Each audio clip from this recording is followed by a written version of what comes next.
इरफान खान एक ऐसे एक्टर है जिन्होंने अपने अलग अलग किरदारों से हमें हंसाया भी है और रुलाया भी है। हाल ही में रिलीज हुई उनकी फिल्म पीकू काफी सक्सेसफुल रही है। इस इंडस्ट्री में उन्हें एक अनकन्वेंशनल एक्टर का टैग उनके साथ जुड़ गया है। मेरे साथ है इरफान खान, उन्हीं के घर में मैं उनसे बात कर रही हूँ ब्रांड बाजार के स्पेशल एपिसोड में। Irfan, welcome to the show. एक तरह के लुक और पहचान से ऑब्सेस्ड इस इंडस्ट्री में, क्या आपको लगता है ये जो अनकन्वेंशनल टैग है आपका, वो आपके लिए अच्छा साबित हुआ है? लोग जब आपके काम को देखते हैं तो वो जो पसंद करते हैं तो वो ये नहीं सोचते कि कन्वेंशनल है कि अनकन्वेंशनल है।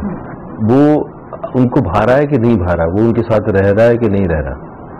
बात वो इम्पोर्टेंट होती है। मैं एंटरटेनमेंट में कुछ और देखना चाह रहा हूँ। मैं एंटरटेनमेंट में मतलब मुझे सिर्फ जो है वन डायमेंशनल एंटरटेनमेंट पसंद नहीं है करना और ना ही देखना। तो मैं जिस तरह का अटेम्प्ट कर रहा हूँ मे भी उससे लोगों को लग रहा है कि ये कुछ और भी दे रहा है। कितने आप अपने खुद के पर्सनालिटी ट्रेट्स आप अपने कैरेक्टर्स में कैरी फॉरवर्ड करते हैं? कभी कभी कुछ कैरेक्टर्स की जरूरत होती है तो आप उसमें जरूर लेके आते हैं, बट वो एक हद तक होता है। अगर रोल की जरूरत नहीं है, रोल की डिमांड नहीं है तो आप कहीं और ढूंढते हैं वो सोर्सेस, बट निकालना आपको आपके थ्रू ही होता है। एक तरह से एक इंडिविजुअल की पर्सनालिटी होती है और एक पैकेज्ड पर्सनालिटी होती है जो लोगों के लिए है, जो मूवी गोवर्स के लिए है, जो ऑडियंसेस के लिए है। तो Irfan Khan as a personality, as an individual, कितना अलग है from Irfan Khan as a packaged personality? Package personality में क्या होता है कि एक उसका एक इमेज होती है लोगों की, एक परसेप्शन होता है लोगों का जो कि सही नहीं होता है। क्योंकि जितने एक्टर्स के साथ मैंने काम किया जिनको मैं सिर्फ मीडिया के थ्रू या फिल्मों के थ्रू जानता था, लेकिन जब पर्सनली मिला तो कम्प्लीटली बहुत ही लिमिटेड था वो परसेप्शन। तो ज्यादातर जो पैकेज होता है वो बहुत लिमिटेड होता है, वो उसी को सपोर्ट करता रहता है जिसपे वो टिका हुआ है, उन्हीं चीजों को बार बार हार्पन करके उसी चीज को बिल्डअप करता रहता है। उसके और शेड्स जो होते हैं उसको ज्यादा इंपॉर्टेंस नहीं देते। जैसे मैं कुछ भी इंटरव्यू दूंगा तो उसमें से जर्नलिस्ट कोई ना कोई एक कॉन्ट्रोवर्शियल लाइन पिकअप करेंगे और उसको हेडिंग बना देंगे, क्योंकि उनको लगता है कि इरफान है तो इरफान के साथ ये ठीक है। तो कुछ कॉन्ट्रोवर्शियल, थोड़ा सा टेढ़ा, नॉट प्लीजिंग जैसा इंडिविजुअल है, उसमें से एक ट्रेड उन्होंने पकड़ा, कुछ चल गया किसी का, जैसे कि इमरान हाशमी का बेचारे के साथ उसने किस जोड़ दिया, तो किस पे हमेशा वो जिंदगी भर जो है किससे आजादी नहीं हो पाएगा। ऐसी चीजें कुछ होती हैं। और कुछ जो स्मार्ट एक्टर्स हैं जो समझते हैं मार्केटिंग को, वो अपनी तरफ से एक लाइन देते हैं कि मुझे ये पुकारा जाए।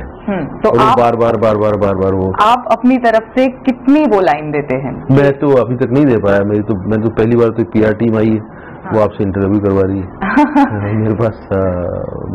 मैं ऐसे टैग नहीं देना चाहता, ना ही मैं चाहता हूं कि media should be open to explore other facets of any personality. वो एक जो है ऑडियंस कहीं ना कहीं डिसीव भी होती है उससे। कहीं एक इंटरव्यू छपा था मेरा और जिसमें उन्होंने हेडलाइन ये दे दी थी कि don't compare me with Anil Kapoor और ऐसा कुछ। और मैंने फिर उनको बोला कि मैंने कहा बोलिए इस तरह का लाइन क्यों दिया, ये बड़ी ऑफेंसिव लाइन लग रही है मुझे। तो उनका जवाब ये आया जर्नलिस्ट का कि प्लीज आप बुरा मत मानिए, आप इंटरव्यू पढ़ के देखिए, उसमें ऐसा कुछ नहीं है। तो मैंने कहा ये लाइन आपने कहाँ से निकाली फिर आपने? बोला वो लाइन आपको पता नहीं है, we have to go through so many things which I could understand, there are pressures, but what kind of pressures are these, why do you have these pressures? So मैंने उनको ये कहा, मैंने कहा कि आप अच्छा नहीं लगता, मतलब इट डजंट फील नाइस कि आप ऑडियंस को डिसीव कर रहे हैं। तो एक तरह का परसेप्शन है वो प्रोबेबली मीडिया के थ्रू ऑडियंसेस परसीव करते हैं एक पर्सनालिटी को। आप कह रहे हैं आपने इतने सारे रोल्स निभाए हैं, उनमें से आपका फेवरेट रोल कौन सा है? बहुत सारे में एक ही फेवरेट रोल होता तो मेरा ये एक्टिंग बनना जो है करियर बड़ा। कौन से पिक्यूलियर रोल्स आपको सबसे ज्यादा दिल के करीब है? मैं शुरू में जब वॉरियर मैंने किया था, वॉरियर थी, हासिल थी, मकबूल थी, मेट्रो थी, देन नेमसेक आई, देन पान सिंह आई, पीकू है, इन ट्रीटमेंट है, बहुत और भी कई फिल्में हैं जिनको मैं भूल रहा हूँ। आई थिंक D-Day में मुझे मजा आया था, बिल्लू में मुझे मजा आया था।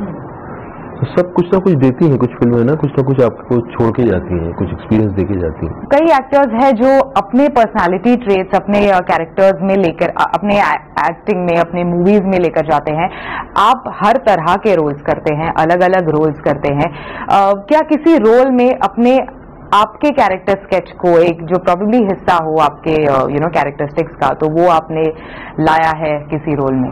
कहीं ना कहीं आप अपनी चीजों को मैग्नीफाई भी करते हैं कई बार। जैसे आपकी एक परसेप्शन है आपका मोहब्बत के बारे में, लव के बारे में, आपका परसेप्शन अलग अलग मीन्स से डेवलप हुआ है, बना है और आपके अंदर है। तो आप जो है उसको फिर फिल्म के थ्रू उसको एक्सरसाइज करते हैं। कुछ आपको पता है कि ये चीज जो है रियलिटी नहीं है, ये एक रोमांटिक परसेप्शन है, ऐसा जिंदगी में होता नहीं है, बट ऐसा मानना अच्छा लगता है, ऐसा हो काश कभी, वो सोचना अच्छा लगता है। तो आप उसको मरने नहीं देना चाहते, आप उसको जिंदा रखते हैं। तो आप किसी रोल के थ्रू उस तरह की मोहब्बत को जीते हैं और उस सपने को जिंदा रखते हैं। ऐसी कई चीजें होती है। सालों से हम देखते आ रहे हैं कि एक्टर्स, बॉलीवुड, मतलब हमारा देश है वो बॉलीवुड, क्रिकेट और पॉलिटिक्स ऑब्सेस्ड है। तो चलो पॉलिटिक्स को हम एंडोर्समेंट्स में नहीं ला सकते, लेकिन बॉलीवुड और क्रिकेट से बहुत से पर्सनालिटीज एंडोर्समेंट्स से जुड़े होते हैं। तो एक एक्टर के लिए एंडोर्समेंट करना कितना इंपॉर्टेंट है, कितना जरूरी है?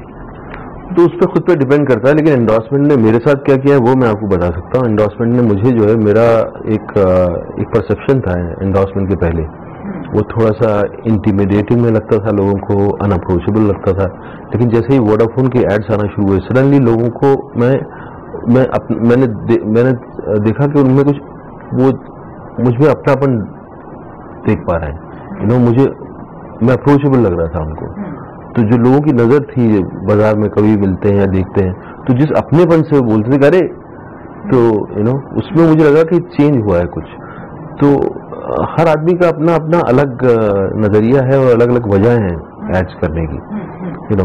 बिल्कुल कमर्शियल भी हो सकता है कि सिर्फ पैसे मिल रहे हो किसी को हो सकता है मजा आ रहा हो। मुझे ये, और मैं कोशिश भी ये करता हूँ कि एड में भी कुछ करने को मुझे मिल जाए, कुछ मोमेंट क्रिएट हो जाए। कभी कभी आप कोशिश करते हैं लेकिन नहीं होता, तो उस एड को बाद में देखते रहना जो है बड़ा एम्बैरेसिंग होता है और आप बोलते अरे चला जाए, ये ना आए। कभी कभी ऐसा भी होता है, कभी कभी कुछ मोमेंट्स क्रिएट हो जाते हैं जो अच्छे लगते हैं, बट उसके थ्रू आप सामान बेच रहे हैं। अब ये रियलिटी है, बेचते हैं आप। एक फिल्म जब आप करते हैं तो आपके पास 2 से 3 घंटे होते हैं अपने कैरेक्टर को, अपने पर्सनालिटी को एस्टैब्लिश करने के लिए अपने ऑडियंस के सामने। एक एड में बस आपके पास 30 से 40 सेकेंड होते हैं। तो एज एन एक्टर आप from movies to ad films किस तरह से अपने आप को अडेप्ट करते हैं? क्या आप उसमें कुछ अलग नहीं है, आप मोमेंट जीते हैं। एक मोमेंट एड में लिखा हुआ है, एक फिल्म के अंदर लिखा हुआ है। तो उसमें ऐसा नहीं है कि आपने छोटा है तो अपनी चीजों को स्पीड अप कर दिया। फिलहाल आप कितने प्रोडक्ट्स को एंडोर्स कर रहे हैं? मुझे याद नहीं है, मैं 2, 3, 4 इतने सारे हैं? 3, 4 हैं। तो as a brand, as a marketer, अगर मैं एक मार्केटर हूँ तो मैं Irfan Khan as an endorser को क्यों चुनूं? वो तो आपके अंदर से आवाज आएगी। मैं क्यों बताऊं क्यों चुनूं? वो तो आपका प्रोडक्ट बोलेगा कि मेरी जरूरत है नहीं, तो मेरी जरूरत होगी तो आप मेरे पास आएंगी। तो आपके हिसाब से कौन से प्रोडक्ट्स के लिए आप सबसे प्रोबेबली फिट बैठते हैं, या फिर एक तरह का फॉर एग्जांपल साबुन के ऐड के लिए बहुत सारे एक्ट्रेसेस को हमने देखा है, तो इरफान खान कौन से प्रोडक्ट्स के लिए सबसे बेस्ट ऑप्शन है? आप मुझसे क्यों पूछ रहे हैं? ये प्रोडक्ट वालों से पूछिए। उनको ज्यादा अंदाजा है, वो ज्यादा रिसर्च करते हैं, उनको पता होता है, उनकी बहुत ज्यादा प्लान्ड है उनकी रिसर्च, उनकी टारगेट ऑडियंस उनको पता है, जो सिनेमा में हम उतना नहीं कर पाते। सिनेमा में उतना अब आई थिंक धीरे धीरे इतना प्लान्ड हो रहा है कि वो टारगेट ऑडियंस देख पा रहे हैं और उस क्लैरिटी के साथ फिल्म को पोजीशन कर रहे हैं। बट एड में तो वो लोग बहुत प्लान्ड है, उनको सब पता है कि ये हमारी ऑडियंस है, ये नहीं है। कई बार ऐसा होता है कि मिडिल क्लास की ऑडियंस है और एड इतना अच्छा शूट हुआ है, बहुत खूबसूरत शूट हुआ है, बहुत अच्छा है एस्थेटिकली और एंटरटेन करता है, but it doesn't work because वो टारगेट ऑडियंस के लिए वर्क नहीं कर रहा, सक्सेसफुल नहीं है। मुझे लगता है आप उनसे जाके पूछिए कि मैं कहाँ पे हूँ।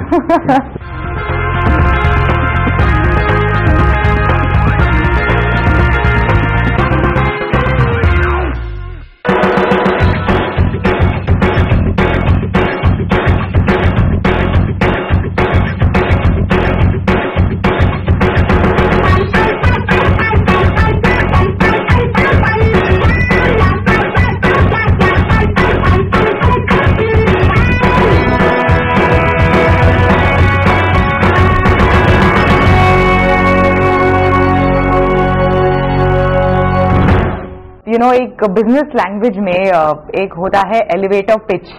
अगर एक एलिवेटर में आपके साथ कोई एक बहुत इंपॉर्टेंट इंसान हो तो 20 से 30 सेकंड में अपने आप को या फिर अपने प्रोडक्ट को, अपने प्रोफेशन को उस इंसान को आपको बेचना है। अगर आपको मैं कहूं कि आपको एक एलिवेटर पिच करना है अपने बारे में, तो वो आप कैसे करेंगे? देखिए, मैं करूंगा नहीं, क्योंकि मैं मार्केटिंग का आदमी हूं नहीं, मैं मार्केटिंग का स्टूडेंट नहीं हूं। ये मार्केटिंग के लोगों को ये हुनर पता है। अगर मुझे आधे घंटे में, आधे सेकंड में, 30 सेकंड में, 45 सेकंड में अगर मैं अपने आप को पिच करना आता, तो ये फिल्में जो मैं आज कर रहा हूँ वो मैं 10 साल पहले कर रहा होता। मैं अपने आप को किसी और के सामने अट्रैक्टिव बनाना बातचीत से या उसको देना, वो मेरी खासियत नहीं है, ना ही वो मेरा प्लस पॉइंट है, ना ही वो मेरी स्ट्रेंथ है। और उसका स्ट्रेंथ ना होना मेरी स्ट्रेंथ। कैसे? क्योंकि लोगों को पता है कि ये जो है बोलेगा कुछ तो कुछ तो कहीं से, मतलब ये बेवकूफ नहीं बना रहा है हमको। इसीलिए मैं फिल्मों के इंटरव्यू में ध्यान रखता हूँ कि मतलब मैं एक फिल्म साइन हुई तो मैं इतना शोर नहीं बजाता जब तक कि मैं फिल्म को ना देख लूँ, जब तक मुझे भरोसा ना हो कि ये मैं जो वादा कर रहा हूँ लोगों से, ये इसमें पूरा करने की गुंजाइश है। मुझे पता है कि फिल्म बहुत ही खराब है और मैं जाके चिल्लाना शुरू कर दूं कि यार please watch this film, this and that. खुद की भी हो तो खुद की बात कर रहा हूँ, दूसरे की बात नहीं कर रहा। मैं नहीं कर पाता हूँ, क्योंकि मुझे अगर वो खराब फिल्म है और लोगों को मैंने बुला लिया और फिल्म सक्सेसफुल हो गई और लोगों ने मुझे उनको लगा कि यार थोड़ा रिसीव किया गया, तो वो उस सक्सेस का मेरे लिए कोई मतलब नहीं है। इसी लोग बोलते हैं कि आप क्यों बात नहीं करते कि हॉलीवुड में इतनी फिल्में कर रहे हैं। मैं जब तक किसी चीज के बारे में श्योर नहीं हूं तो मैं ऑडियंस को कैसे बोलूं कि आप आइए देखिए। पीकू के बारे में मैंने बोला था, लंच बॉक्स के बारे में मैंने बोला था, पानसिंह के बारे में मैंने बोला था, फिल्म के पहले बोला था कि what kind of experience this film promises and come and have this experience if you want to। एक एक्टर के लिए एक स्टोरी टेलर होना कितना इम्पोर्टेंट है? हाँ, आई थिंक स्टोरी का अंदाजा होना बहुत जरूरी है। स्टोरी का एक जो नशा होता है, स्टोरी का एक जो अट्रैक्शन होता है, स्टोरी जैसे आपको पुल करती है, वो एक सेंस होना बहुत जरूरी है। नहीं तो आई थिंक उसको समझ में नहीं आएगा कि रोल को किस तरह से वो किस एटीट्यूड से रोल को लेके जाए, क्या सुर पकड़े वो। कहानी का अंदाजा होगा तो ही सुर पकड़ेगा वो। आप जैसे मैं आपको एक एग्जांपल देता हूँ, जैसे कोई राग है, उस राग के अंदर कौन सा नोट लगाना है आपको म्यूजिशियन को पता होगा।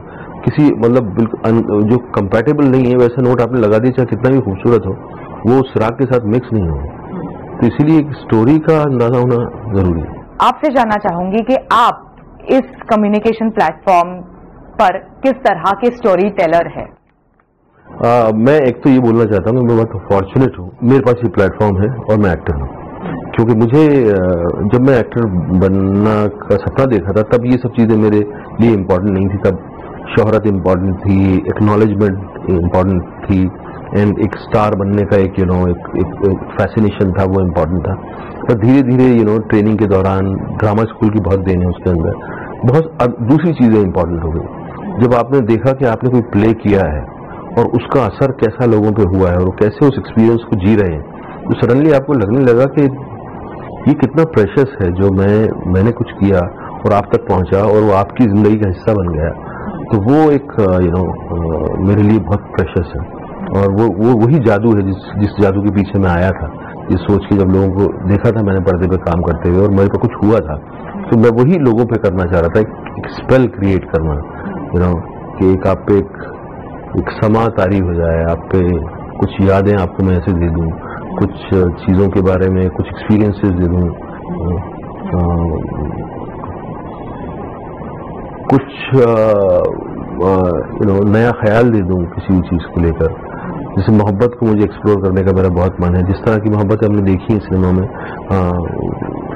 उससे कुछ और जो आप जिंदगी में होता है। जैसे पीकू के अंदर वो कभी भी बोल नहीं पाते एक दूसरे को कि मोहब्बत करते ही नहीं करते, लेकिन वो जो उनकी आंखों में है, वो जो उनके हाव भाव में जो कह नहीं पा रहे हैं, वो कितना इंपॉर्टेंट है। और इसीलिए लोगों को जो है वो इतना अट्रैक्ट करता है कि इनकी बीच की जो केमिस्ट्री है, केमिस्ट्री एक्चुअली कुछ नहीं, वो यही है कि मतलब वो जो नहीं कह रहे हैं वो इतना कम्युनिकेट हो रहा है, वो लाइन से ज्यादा पावरफुल है।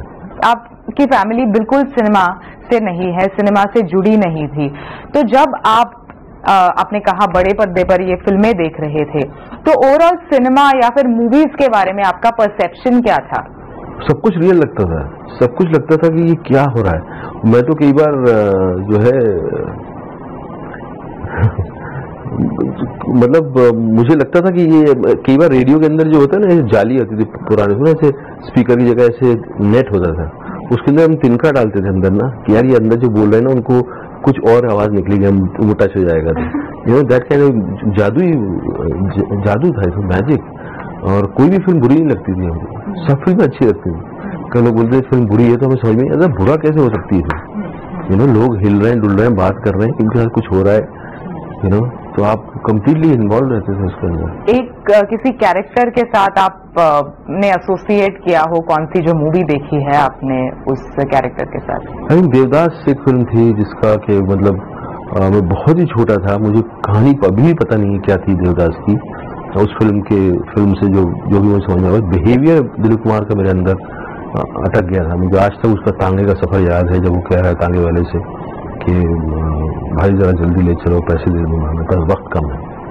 वो जो वक्त कम है, वो हम तो बहुत छोटे थे, बच्चे थे, लेकिन क्यों इतना असर हुआ उन बातों का, तो क्यों वो लाइनें ऐसी रह गई आपके जहन के अंदर?